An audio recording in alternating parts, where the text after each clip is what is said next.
Hello, everybody out there, track fans, field fans, athletic fans for all. What's going on, everybody? Welcome to Talking in Ovals.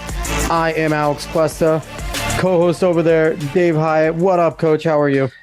Not much, Alex. Another stellar week of track and field coverage. We did. We had another good week. We had a few good meets, but this week we're going to do a little bit of a different show. We're not going to dive into the meet coverage like we normally do. We have some fun for everybody, and I think we're all going to enjoy it because when we first came on, we did the pilot, the first episode. We talked that we wanted to be more than just, strictly covering meets, strictly covering big meets, and we're going to jump into that type of thing today. Before we do anything like that, hope everyone's having a good day. Monday, September 5th of 2022. That's when we are recording. If you like what you hear today, give us a like, share, follow, subscribe, rate 5 stars on Spotify and iTunes. You can find this show anywhere you can find a podcast. And most importantly, spread this word of mouth to all your other running nerds and anyone else that likes it. And just say, hey, go listen to the show. It's a good show. So before we get in, I want to introduce our guest. She's somebody that I think we've known for a little bit. I've known her since she opened the store that we are going to talk about. She is a local owner of a Fleet Feet Poughkeepsie over here. She's Kim Caruso, and she has been amazing to the running community here up in the Hudson Valley. What's going on, Kim? How are you? Hey, Alex. I'm doing well. How about yourself? I'm doing good. We're going to really delve into the journey of the store because I think it's really interesting, and I want maybe to encourage more local shoe store hosts to come in because I feel like every running community has kind of a different vibe and a different thing going on with it. But before we jump into that, me and Coach Hyatt here, we want to file some more grievances on this show, which seems like we do every single week. So there was a stellar Diamond League meet in Brussels, which Diamond League has been producing. My grievance stands with the Diamond League, which everyone's heard already. But the actual meet itself was fantastic. Now, you got to experience the full of the meet if you watched it in its little secret cave on Peacock, right? Right, Coach? We both enjoyed the Peacock version, but you decided to hurt yourself a little bit, didn't you? I did, yeah. I just tried to I'm going to compare the coverage on Peacock to the coverage when they actually aired on NBC. First of all, it's the next day. So anybody who's on Twitter or online already knows exactly what happened. Yep. And what I found was pretty astonishing. First, let's go into the fact that they changed the order of the events to kind of fit their narrative. You have events that are shown when it's dark and then events that are shown when it's daylight. And it just kind of ruined like the whole structure of the actual meet. And they add that fluff that they add to the American audience, all those little personal bios, which as a true track fan, I don't want to see that. Just show me exactly what's happening in the field, on the track, and that's it. It reminded me of watching the Olympics when you don't watch it on the NBC Sportsnet feed, but you actually watch it, on prime time at 8:00 at night. It's just too personalized, and they just take away. I think the men's 5K, which by the way, Grant Fisher, amazing, 12:46. Grant Fisher, American record again. I think they showed maybe 3 or 4 laps of the whole race. Ridiculous. It's asinine. So Kim, real quick, I had to ask you this. So you are the owner of the local running store around where I live here in Poughkeepsie. Mm-hmm. Now, as you as a running store owner, you kind of hear about all the events, the 5Ks going on and things like that. Wouldn't you think that you would have some sort of an inkling of the major league in track and field and the events going on? Like, wouldn't that kind of just leak out to you in like an obscure way? Did you even know that there was an event going on 2 days ago, 3 days ago, and the biggest like league for track and field? Did you have any idea that it was going on? I'm going to be honest with you, Alex. I had no idea. And that's where me and Dave have a big issue, because it's pathetic. Because what other sport do you not know that your major league is having a big event going on? And this is our biggest problem where, you as a local running shoe store owner, we have all of our local 5Ks. They are very well promoted in the area. And any area that has a good running community has the 5Ks, the 10Ks, the marathons, all these types of things very well promoted. But that's about it. There's nothing for the pros. The casual runners, the very good runners down to the novice, all get to make their hay and do these types of things. And that's a problem to me when the local shoe store can't sit there and go, oh, to a running fan, like, oh, are you a fan? Like, there's a good meet going on this week. It's so-and-so is going to be there. So that's, I don't know. Americans suck at covering track. It's not very good. And even the marathon, they do it better now. They've been covering Boston and the other marathons better where you actually watch the race, but.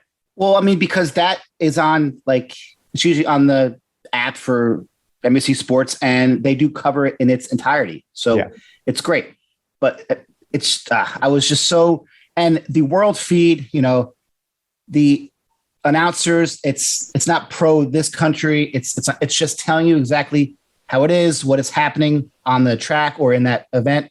And it's just a pleasure. It's so frustrating watching it on NBC. It's just, you barely see any of the actual events. So disappointing. The world feed guys do get a little more excited when the Great Britain people do well. And that doesn't blame them because they're all English. Anyway, So let's jump into the meat and potatoes because we got our grievance out. Maybe we'll cover it a little more next week. But I mean, there's plenty of grievance to go around when Americans try to cover track and field. But I'm just glad your grievance wasn't with me specifically. I was getting nervous. I don't know, Kim. No. We'll see what you have to say. We'll see what goes on. There might be some grievances towards the end here. No, I'm kidding. So we're going to jump into Kim because you have a story to tell because your dream and aspiration was not to own a Fleet Feet store when you were kind of, coming up. Me and you know each other a little bit. I've, read a little bit about your story locally, but really just delve in.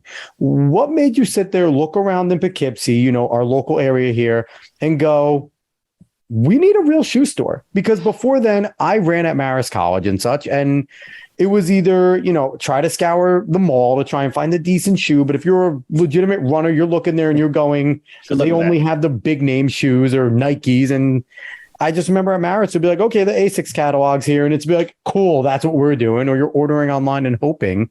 So what made you jump into, giving this rich community we have in the Mid-Hudson Valley a legitimate store with real brands and real shoes? Yeah, so my background is a little bit different than a lot of the runners that you probably know. I didn't grow up running. I didn't run in elementary school or high school, or I was not a collegiate runner. I, like so many other people, started picking up the sport kind of later in life, very casually, just training for a local 5K. And then just realized that we had a gap here in the community where there was no resources in terms of places to get footwear and advice and gear. And I've always kind of come from a place of wanting to own a business. I think I was kind of born with this entrepreneurial spirit. So I always worked in jobs that were allowed me to kind of work in that way, but I never really felt like I was necessarily in the right place. I was always looking for a way to own my own business, but I just couldn't. It took me quite a long time to figure out what that business was. So then I started running, and I think it was 2015. I trained for a 5K. And that was great. And then I trained for a 10K, and everything went pretty well there.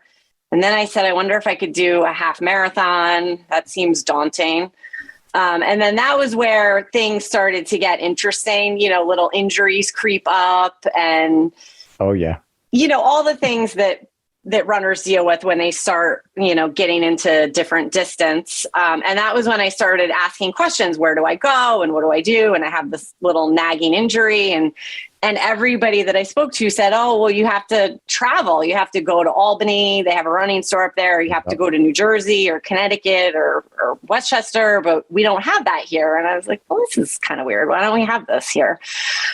So that's exactly what I did. I went to the first running store that I went to was down in Westchester County. And, I took a visit and went through the whole process and got what they call quote unquote fit for shoes. And that was my first like real pair of running shoes. Mm-hmm. And then, I went on to complete many half marathons, all sorts of crazy things after that point. But it was always kind of in the back of my mind. I was thinking, well, why don't we have this here? So I always say I wanted to open a running store before I even knew what Fleet Feet was. So Fleet Feet, for those who don't know, is a franchise. We're a nationwide brand. We have about 252, I think is the number right now, stores across the country.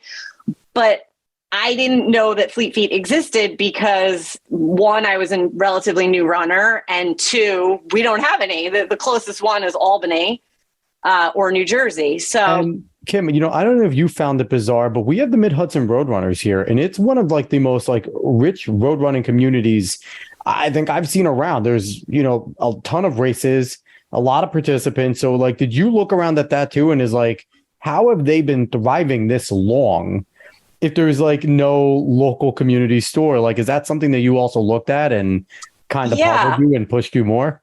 That was one of the first things that I did when I started to go down this road was I started to get involved with the Mid-Hudson Roadrunners, volunteering and just getting more involved. And, they put on races. Yeah. So I just started to kind of immerse myself in the community just to get a handle on kind of what was going on and what the gaps were.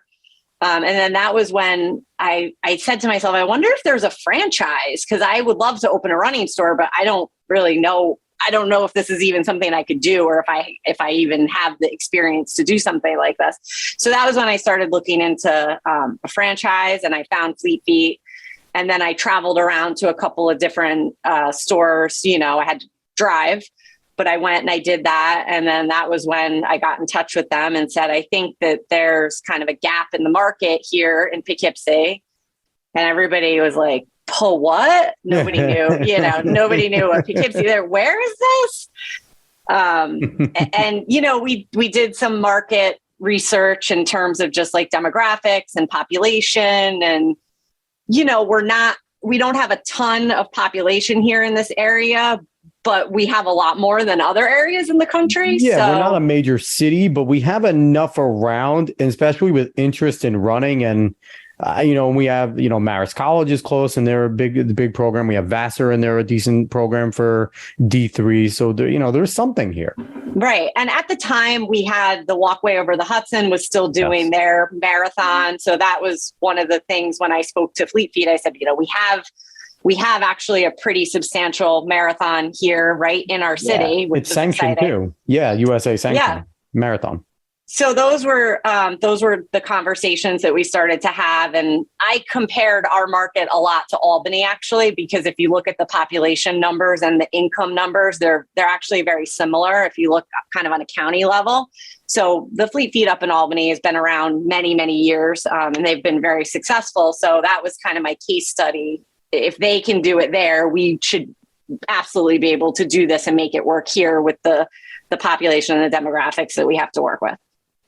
Yeah. And, it's been, I've been around, I've seen it since you opened up the store, and it's been cool to watch you. I knew some of the runners. I was coaching some of the runners that you hired. And I think it was, it was good because a lot of them were local kids anyway. Some of them were from the area. And, just the way you were certainly passionate about when you opened it up. Like you were involved. You weren't just, and you're still very involved, but you weren't just trying to open it up and make a quick dime. You were very much in trying to make this something that's a part of the community, not just a store. Dave, did you have a question real quick?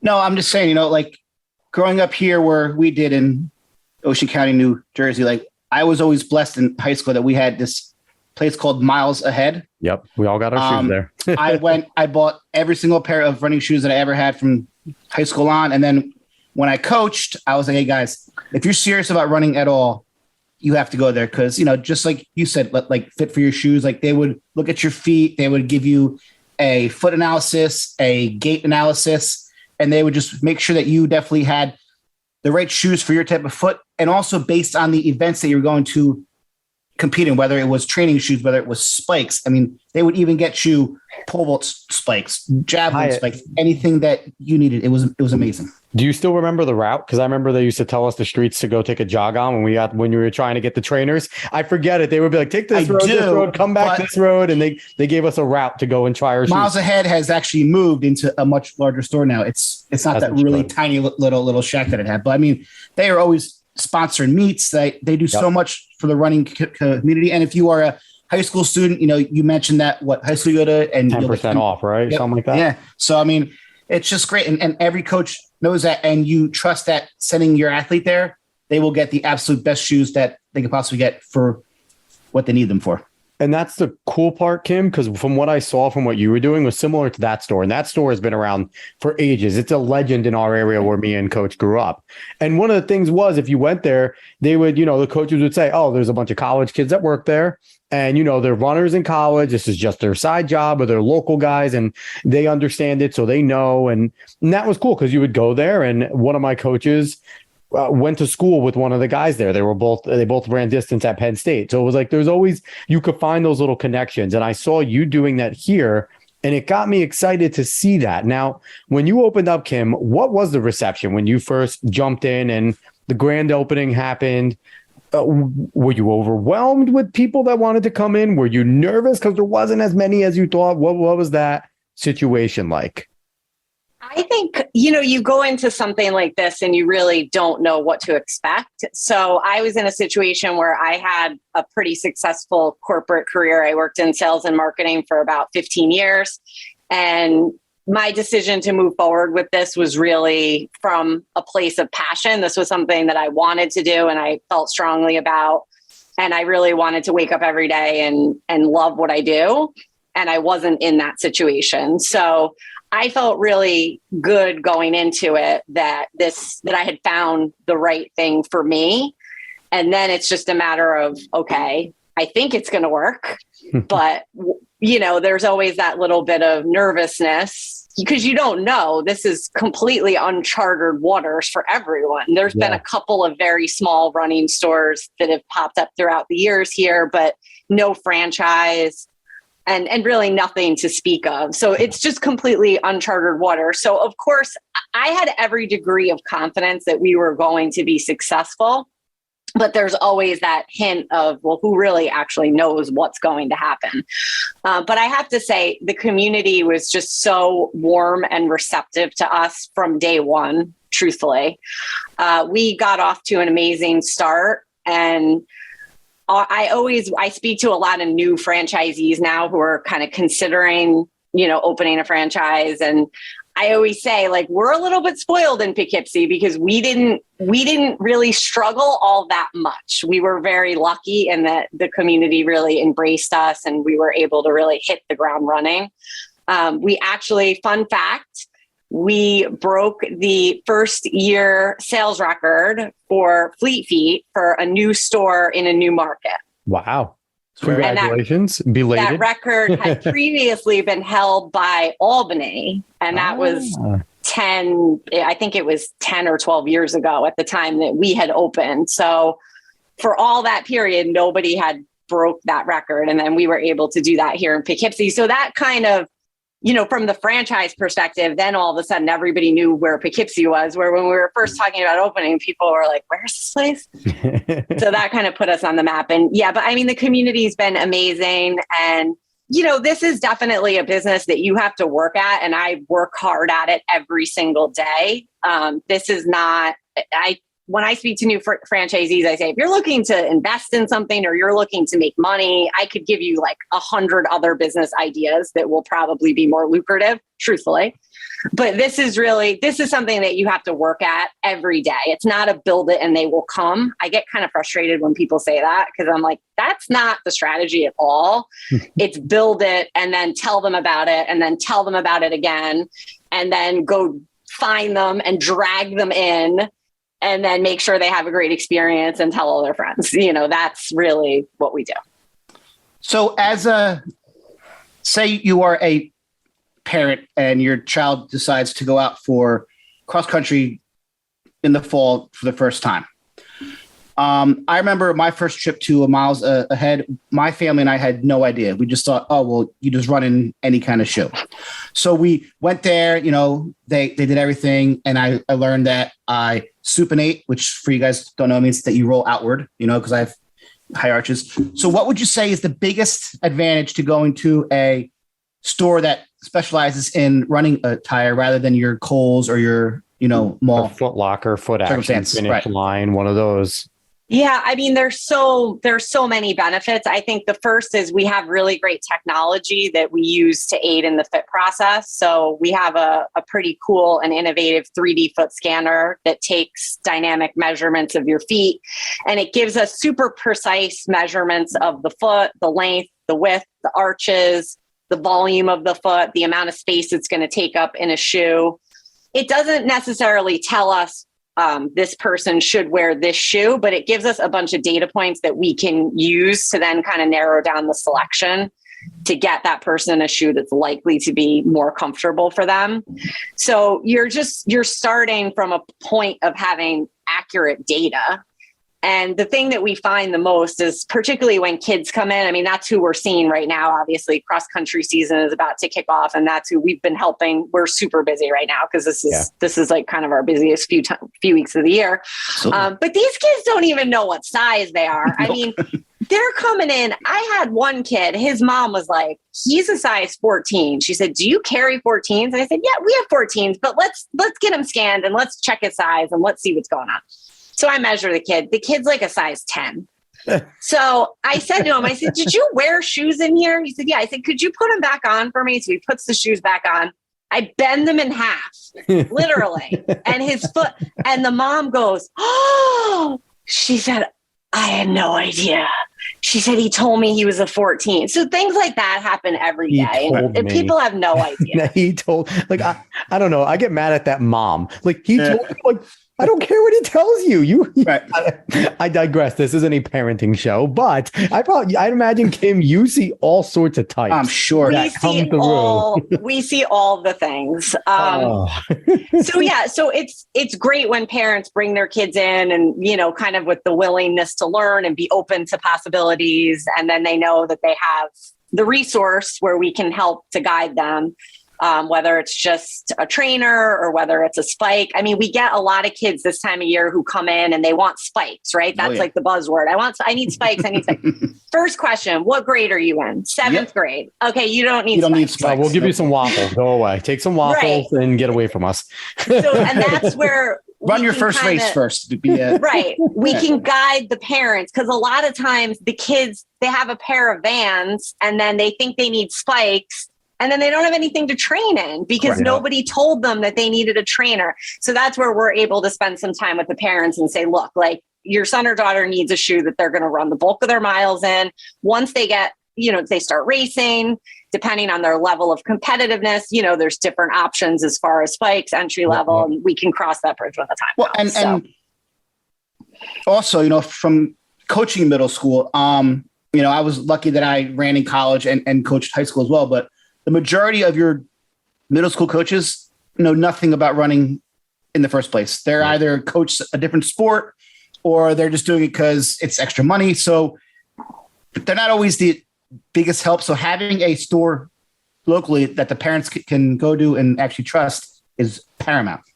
Absolutely. I find it awesome that you have the technology you have now because we had over our miles ahead the step in a little bit of water, step over here. Okay, you have a really high arch. And that's what we did. And it was kind of great, though. These are your shoes.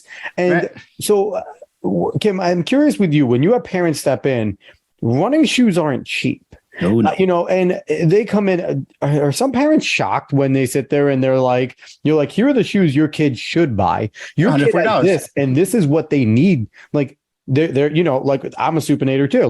They supinate. You're not going to put them in a neutral or another shoe because that's going to hurt his arch. Do you find that some parents are like, oh, I'm not going to spend that. I just saw the Under Armour one that's $85. It's like, you can go have that. It's going to fall apart and you'll be back in 3 weeks. Or he plays soccer and I get his cleats at Modell's for $35 with the shin guards. You know, it's it really depends. We really have customers who are on both ends of the spectrum. We get the ones who their child hasn't even tried out yet for the team, and they're like, they need all the things. They need the shoes and the socks and the insoles and and so there's that. And then there's also the how much are they and can I get them cheaper? And so it really depends. Some people are pleasantly surprised. They say, oh, I thought it was going to be more expensive in a store like this. So people are, people think that we charge more because we offer a service, but we don't. The prices are all what they are. It's MSRP across the board for current shoes. So a lot of times because we have such a one-on-one customer experience, they think that we're more quote unquote expensive. So that happens sometimes where they might think they can get it cheaper. And usually we just explain to them like, you're not going to really find it cheaper. Kind of, it is what it is at this point, unless you want to go buy an old model shoe, which you could do, but it's a risk because that's not the shoe your child tried on today, right? He tried on the Ghost 14 and, you can go buy the Ghost 13, but he might not like it. I don't know. There are 14s now? Jeez. Actually, 15s are coming out, but yes, we're on 14. You hurt the old like high school runner in me when you said socks and insoles, because I'm thinking like that's a lot of weight. I ran with no socks or anything on my stomach. I ran shoeless because in the mile and 2 mile I was calculating how much extra weight I'd carry if I had. Runners are crazy, but we get people who want to put like insoles like from a podiatrist, super thick insoles in a spike. And we're like, no. Not only is that weight, that's not the purpose of the spike.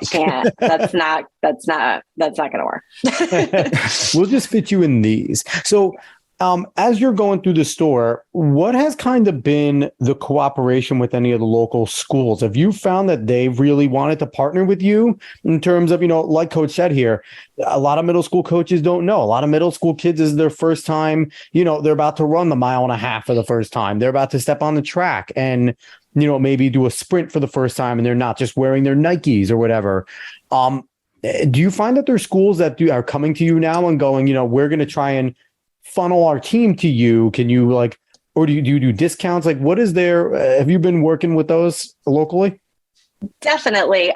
I think, to be honest with you, that we're not even really scratching the surface of kind of the potential there. I think that for us, we've been super busy since we opened. And while a lot of new stores are out doing all these things to try to drum up new business, we've been kind of trying to keep our head above water in a lot of different ways and kind of keep up with our growth, truthfully. So we definitely have been in touch with coaches, and we do spike nights and team nights. Sometimes we'll do events where we open early and the whole team comes in and gets fit. It's pretty cool. But I don't think I don't even think we're really scratching the surface here of what is possible. Because I think like this season, cross country kind of snuck up on me. And I was like, well, here it is. And we're already kind of in it. And I didn't even really have time to get in touch with anyone. But a lot of the athletes are coming in, the word travels pretty fast, and the coaches are happy to have us here and happy to be able to send their athletes in so that we can guide them in the right direction.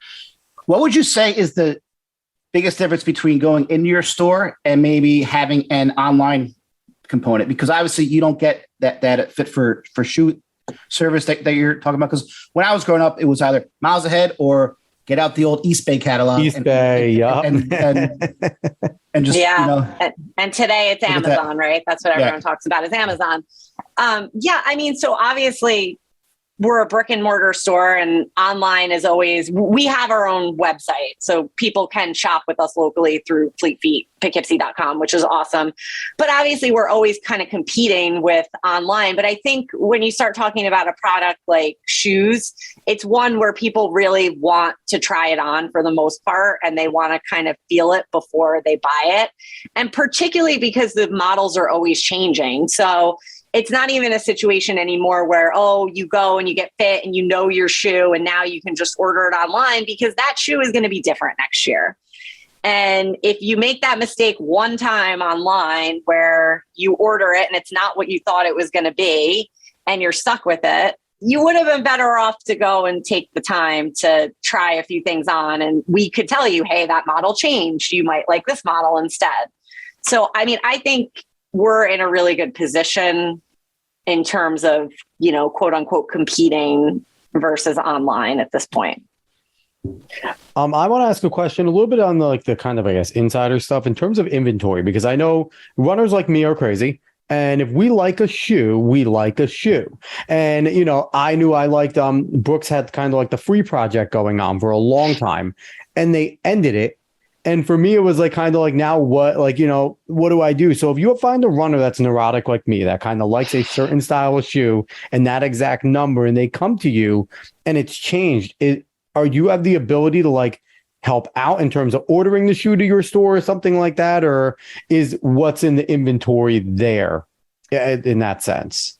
So once a shoe updates, the previous model generally goes on sale. And that's when it kind of becomes a pricing free-for-all where you can sort of get that shoe for who knows what price online because the pricing isn't regulated anymore. I like 7 pairs of them all at once. Exactly. So our goal as a retailer, when an update is coming, we ideally want to be out of the old version by the time the new one comes in. That's in a perfect world. It doesn't always happen. But that's like sort of the dream, is to not have a single pair left and then the new version comes and everybody's happy.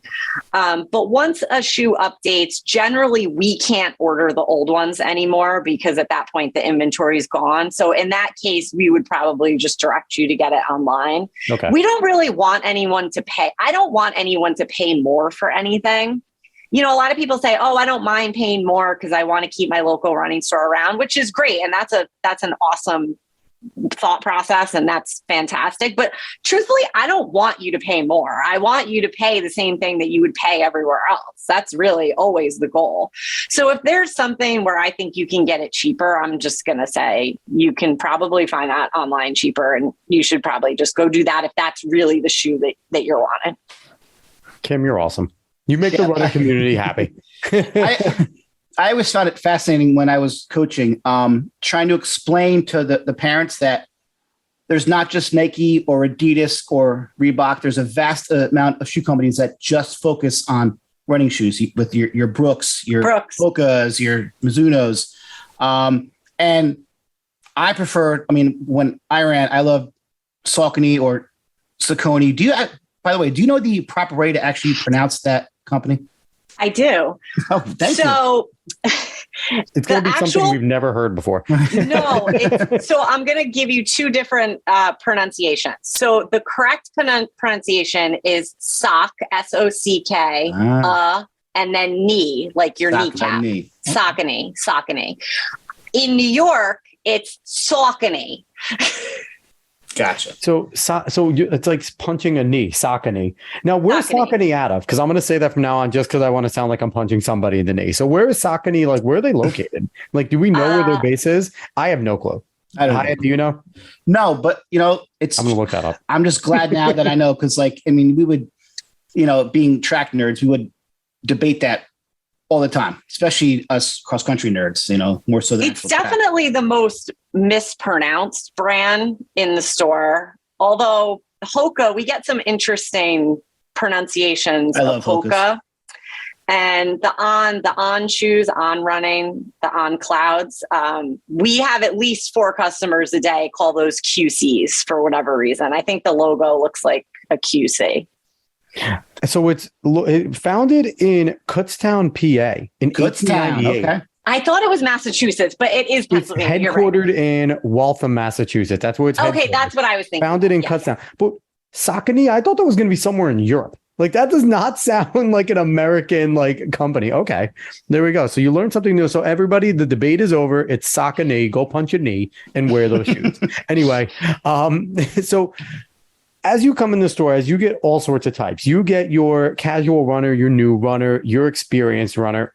what's the difference between someone that comes in that has run up to an amount of marathons, or they're competitive in college, high school, and they've been doing this for a little while and they kind of know what they want, but they're there to talk to the experts and kind of pick your brain a little, versus even the casual runner who, just runs all the time and dabbles in 5Ks, marathons, but isn't as serious about it? What's the difference for you when you find those two different types of runners?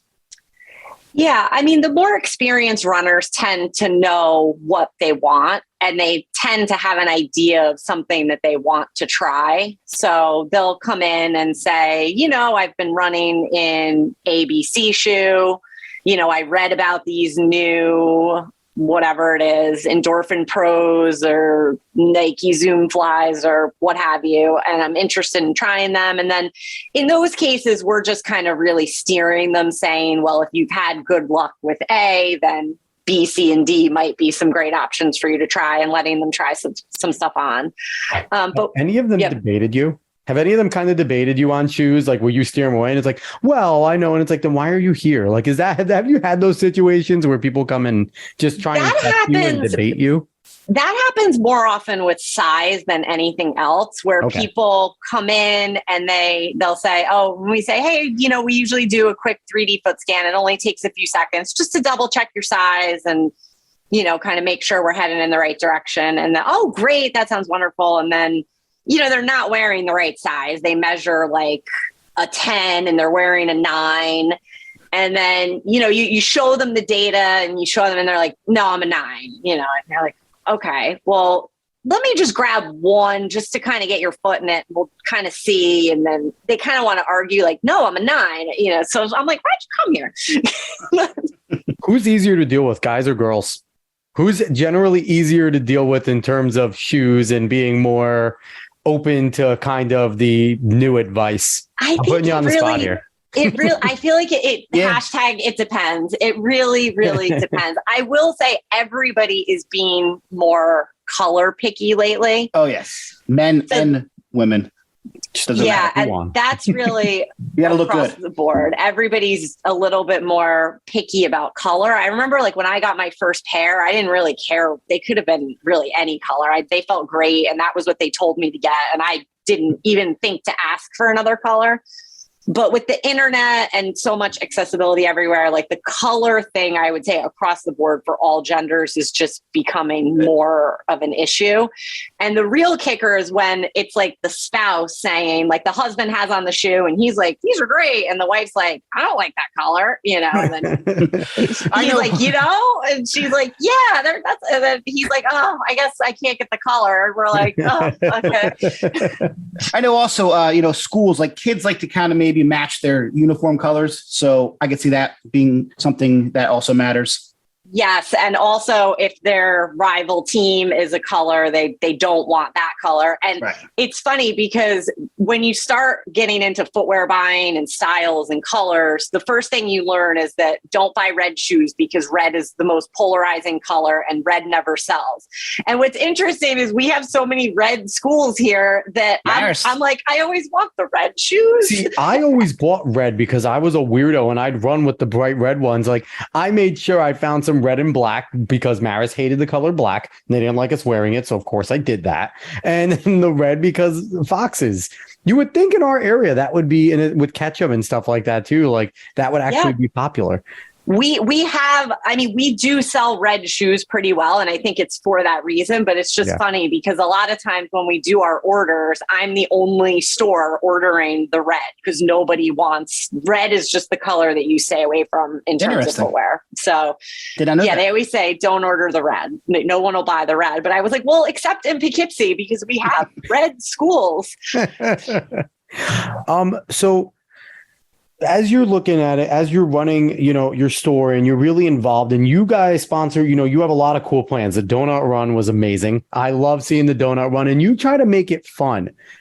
As you've tried a lot of things and worked with different programs and different companies, what have you found is the best way so far to really grow the sport, to expand it outward, to get it past just your hardcore runners and kind of introduce people? And I love your program where you train people to run a 5K. Kind of talk about that because I feel like that's a really good program, and then kind of whatever else as a, a shoe store owner, because you're really big and like you're a gateway to this sport. Really, the only thing you need to run is a pair of shoes. So it's like you're the gateway. So whatever you found like has kind of grown the sport in our area. Yeah, I mean, I think there's a few different components to that. I would say that the large majority of our customers who come in on a day-to-day basis are that casual runner, similar to me. They're not the people who probably ran in college or high school. They're probably not super competitive. They might be training for a 5K or 10K, a half marathon, a marathon. Those are really kind of the bread and butter of our business. And we really focus our community events around those folks because they're the ones that are going to be the most impressionable in terms of they want advice on gear. They're looking for that community aspect. So everything that we do is really with the community in mind and community focus. So like you said, we do our training groups where everything from 5K. Right now, we have a half marathon group that's training for the Hartford half. We have just about 40 people as a group, and we're all training together. We meet twice a week. And for a lot of folks, it's going to be their first half marathon. A lot of the people in the group have trained with us before. Some started not even as runners. They started with us in a 5K program where maybe they were just walking. And now, we have people who started with us to run 5Ks who've gone on and done 100-mile, ultra marathons. And that's when I say, I'm like, well, now you're crazier than me. So now I don't really know what to do with you, right? That's when you kind of... So with that, do you have like someone who actually coaches them, or is it more like an app or some sort of like training work, like paperwork or whatnot? Or do you have someone who actually like coaches them and reaches out and make sure, to try to hold everyone accountable for? Yeah, absolutely. So I'm actually, I went and got my coaching certification shortly after the store opened. So I'm actually a certified coach. So I do all of our training programs, and we also partner with a local physical therapist. So they help us out with strength training. So for this half marathon program that we're doing now, we have weekly in-person strength training that's focused solely around running. So it's things that are very specific and geared towards running. Not, we're not doing bicep curls. We're doing single leg deadlifts, stuff like that. So yeah, that's me that does all of that. That's awesome. So I would imagine that all of that, obviously it's a paid service, right? Yes. So our training groups are paid. They're not horribly expensive. They range anywhere from $100 to $150 for, an 8 to 12 week period where you might get two times a week group runs, your weekly strength training. We have a Facebook group, so that's where we kind of communicate with each other. You get a training plan. And, we answer all your questions, and it's great. This is really how we've been able to build the community, is just through doing these types of things. So the training programs is one. And then all of our community events and fun runs that we do is kind of the second component. Like Alex talked about the donut run, which is my favorite. That is my favorite event every year. We do it in May. Those donut leggings they come back every year, and they are classic. Every year I get a different pair, but it's getting harder and harder to top the previous year, I have to say. You have to get a pair of Homer Simpson eating a donut one, because I guarantee they have those, and that would be the most epic leggings I think I'd ever see in my life. Yeah. So we just, we try to do, I would say 3 to 4 events per month that are theme focused. A lot of them are around food. Some of them, we do monthly pub club runs. So we go around to different local breweries or, places that serve beer, and we do runs from there. Every Friday morning, we partner with Eastern Duchess Roadrunners, and we do a breakfast run. So that's at 6:30 a.m. on Fridays. We go to different locations every week in the Hudson Valley. And these are all just ways that every week we just hope someone new shows up. And that's really what it's about, is then somebody shows up and they say, oh, wow, this is great. And then then they just kind of become a part of the community. That's really cool. Kim, I have to say, I've had a great time talking to you on this show. Dave, do you have anything else to add? I honestly, I am just I think this is fantastic. I am amazed by everything that you guys offered to the whole running community. And I don't know of any Fleet Feets that are in my area, but it sounds like a store. Now, are they all pretty much do the same programs that you offer, or is it kind of generalized based the on owner by owner? Do you guys do your different stuff, or is it kind of Fleet Feet standard? Yeah, so there is definitely a difference from owner to owner. I would say most of the stores are doing the training programs and that sort of component that we talked about.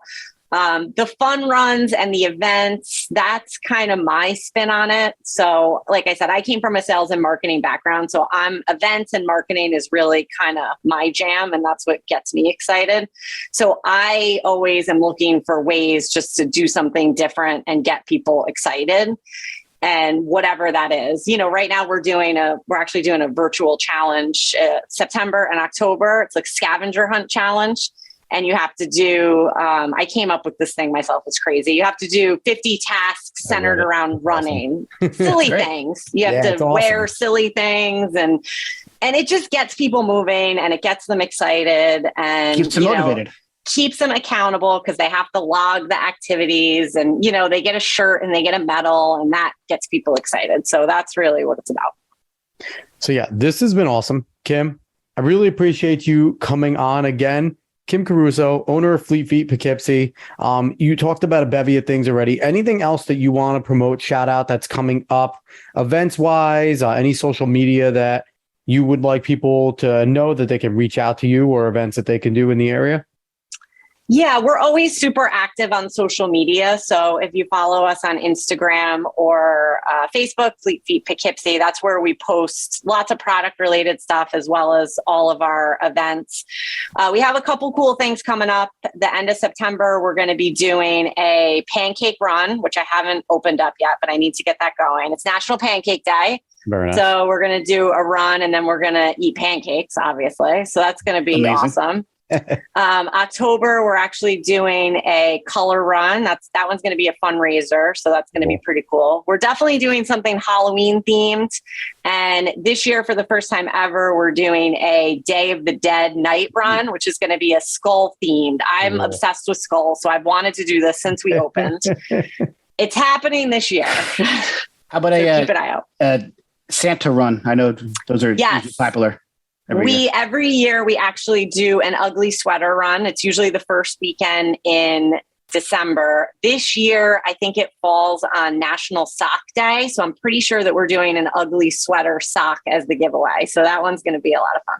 So Dave, we have to keep it in mind if we ever want to butter up Kim for anything, we just have to get her something skulls related and we'll send it to her and then we'll put our request for whatever we need from her. Donuts work with also. The skull. Donuts work too. That's a little yes. Maybe skull and donuts because the donuts are cheap. Skulls are cool. We can find something cool with that. I'm just beyond grateful that we all know how to pronounce Saucony. Saucony. Punchini. Just if you're from New York, Saucony. Punchini. I'm calling it Punchini from now on. Give me the Punchini shoes. All right, everybody. Thanks so much for listening. I really appreciate you all for listening to Talking to Nobles podcast. Myself, Alex Cuesta. Down there with me, as always, Dave Hyatt. Like, share, follow, subscribe. Rate 5 stars on Spotify and iTunes. Find this anywhere you can find a podcast. Spread this word of mouth. And on the socials, go at Talking to Nobles. On Twitter, you'll find us there. We like to talk a lot of track and comment on everything we see there. So, everybody, we appreciate you listening. We'll be back next week for another fun episode. So long, everybody.